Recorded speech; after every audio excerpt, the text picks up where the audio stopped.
Welcome back, everybody, to another deep dive. Today we are tackling, I think, a really interesting book, the classic on success and wealth, right? Think and Grow Rich by Napoleon Hill. I'm excited to really dig into this one because I think it's not just skimming the surface level stuff. Yeah. It really gets into the mindset you need to achieve some of those bigger goals. Yeah, I think you hit it right there. When you read this book, you got to be ready to wrestle with these ideas. Oh, yeah. He's almost demanding that you study these ideas, reflect on them, and really internalize the principles. He doesn't want you to just read it and be done with it. It's almost like he's saying, don't just read this, live it. Right. Yeah.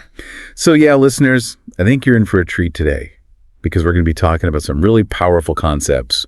Think and Grow Rich, burning desire, faith, a whole lot more. We're going to unlock these secrets. Are you ready? Absolutely. Let's go. Okay, so right out of the gate, Hill kind of throws down the gauntlet with this whole idea of burning desire.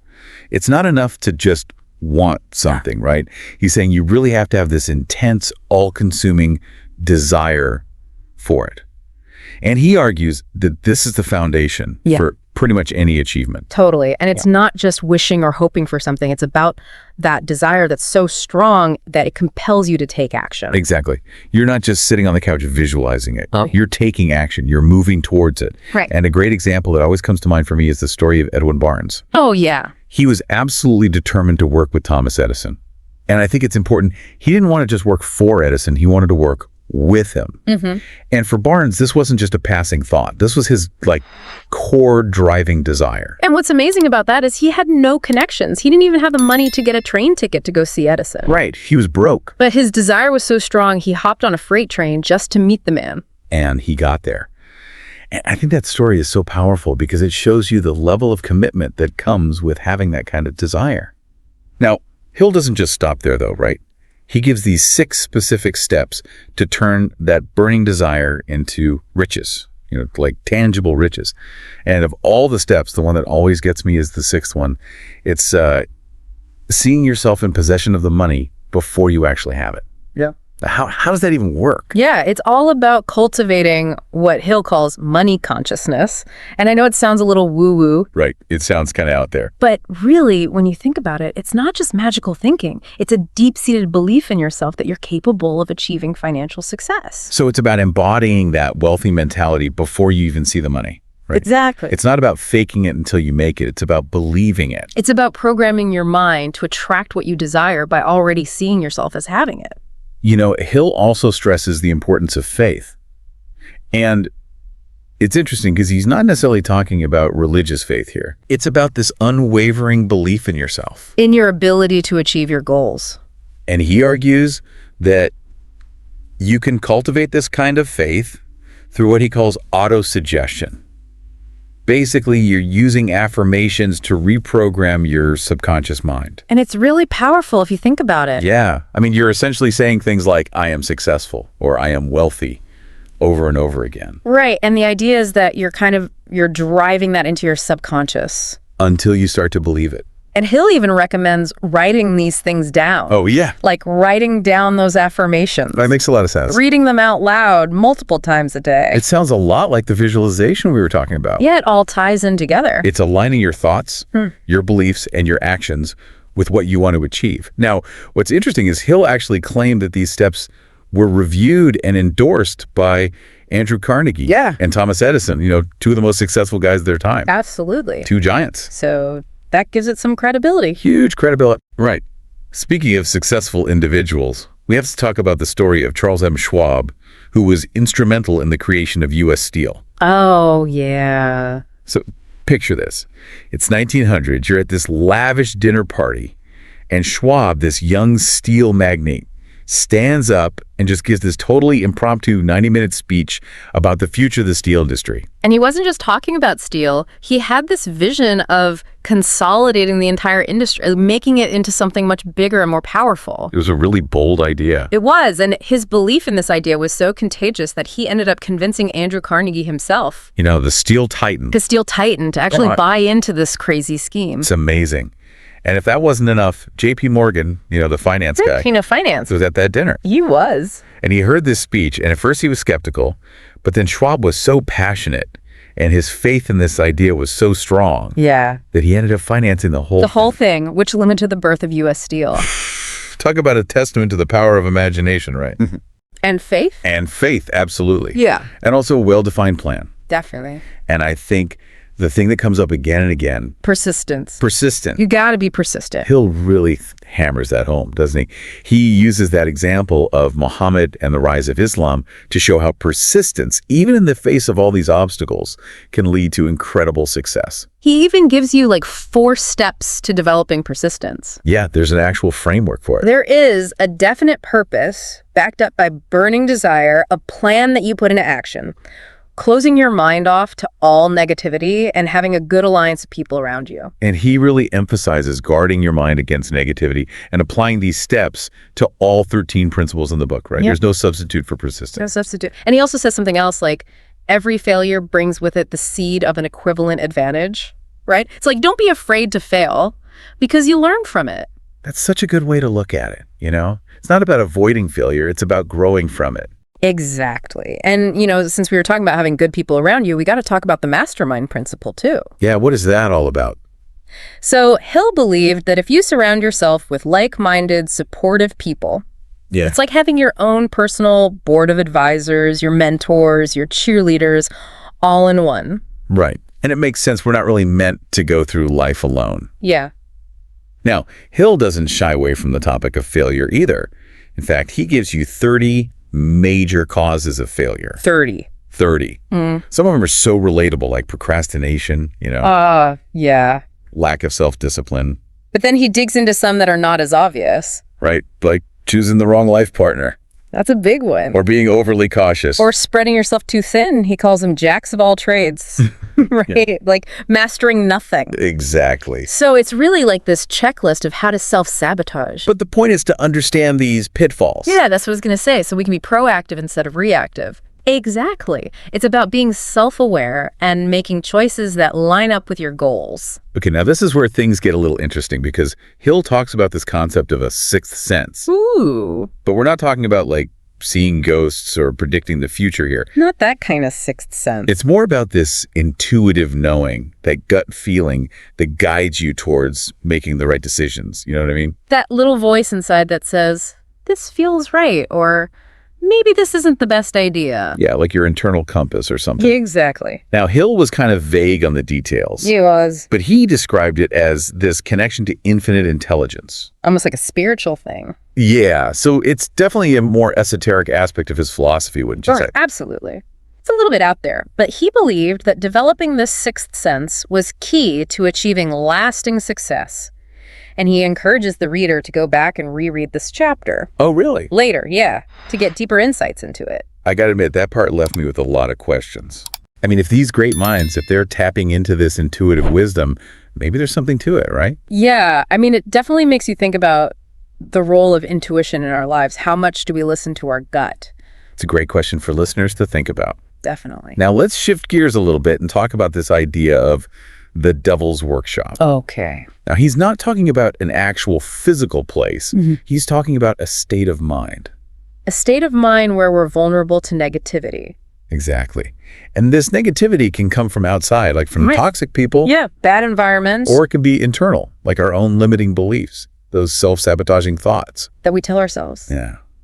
And he's adamant that successful people, they guard themselves against this negativity.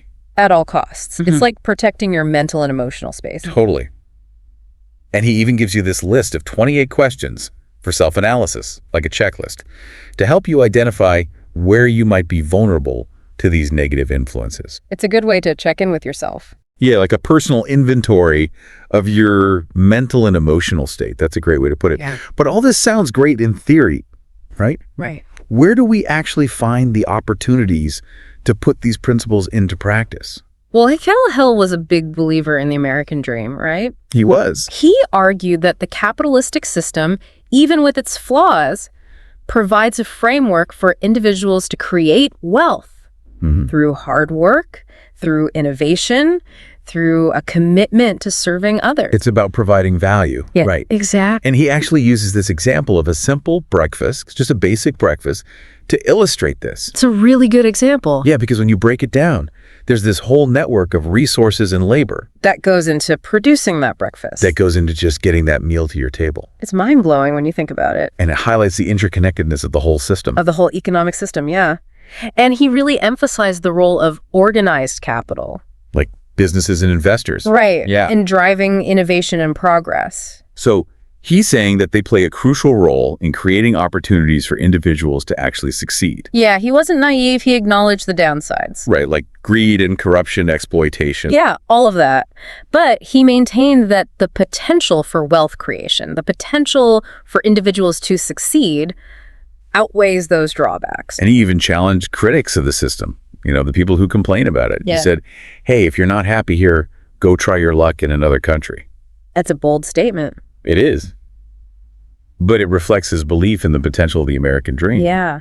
And you know what really stood out to me in this part of the book? What's that? It was his emphasis on personal responsibility. Taking ownership. Yeah. He's saying that ultimately success comes down to the choices we make and the actions we take.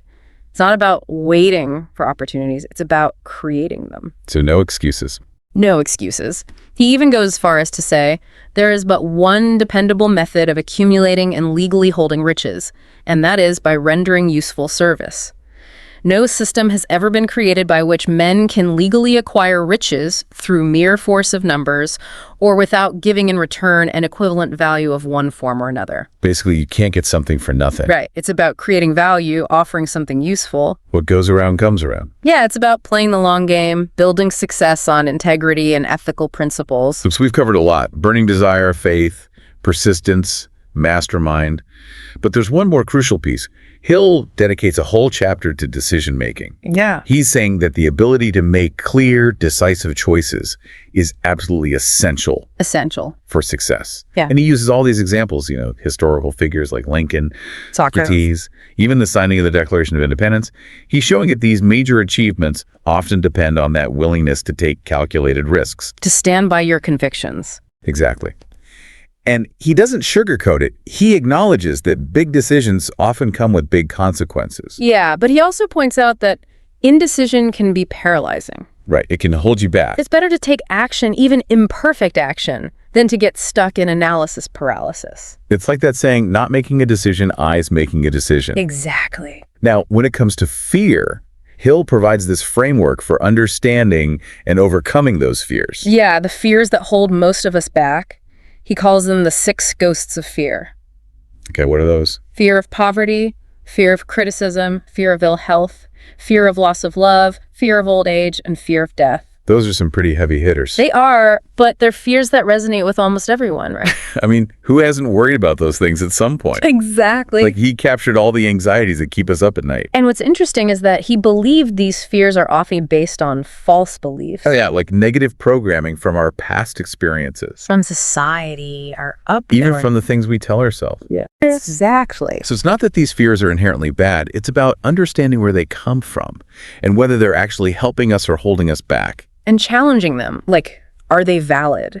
Right, because once you understand them, you can start to free yourself from them. Exactly. You take back control of your thoughts and emotions. You don't let fear dictate your choices. And Hill really emphasized the strategy of replacing those negative, fear-based thoughts with positive affirmations. Choosing to focus on what you want instead of what you're afraid of.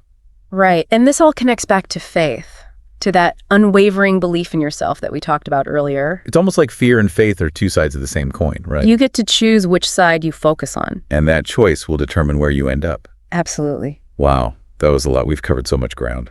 It's a dense book. Yeah, it is. A lot to unpack. But it's amazing how relevant it still is, even though it was written almost a century ago. It really is. So what would you say are some of the key takeaways for our listeners today?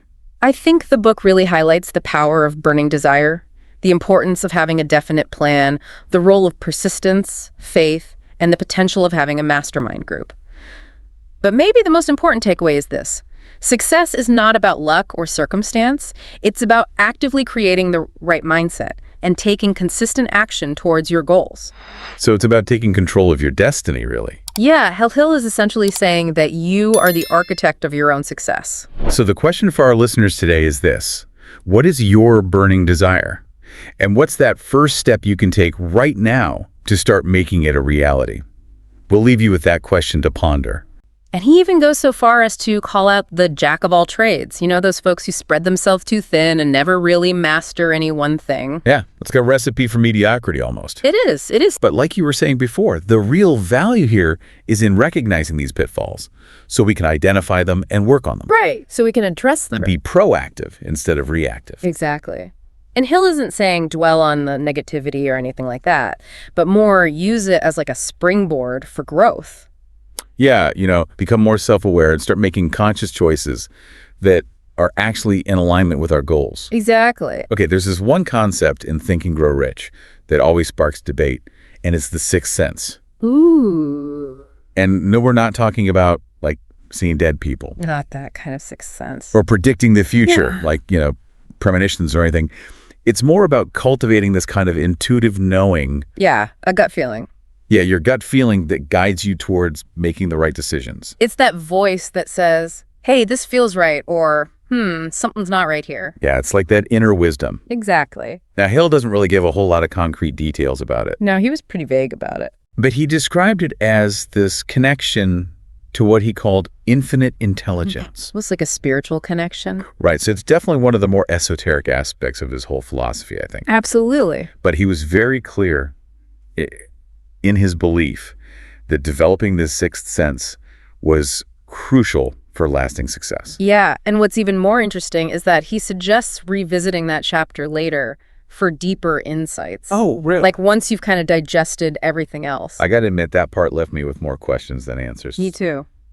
But also kind of curious at the same time, like if some of history's greatest minds used this intuitive wisdom. Yeah. Maybe there's something to it. It's worth exploring. Yeah, it's definitely a thought-provoking idea for our listeners to maybe dive into. For sure. Thank you for joining us for this deep dive into Think and Grow Rich. Until next time, keep thinking big and keep growing.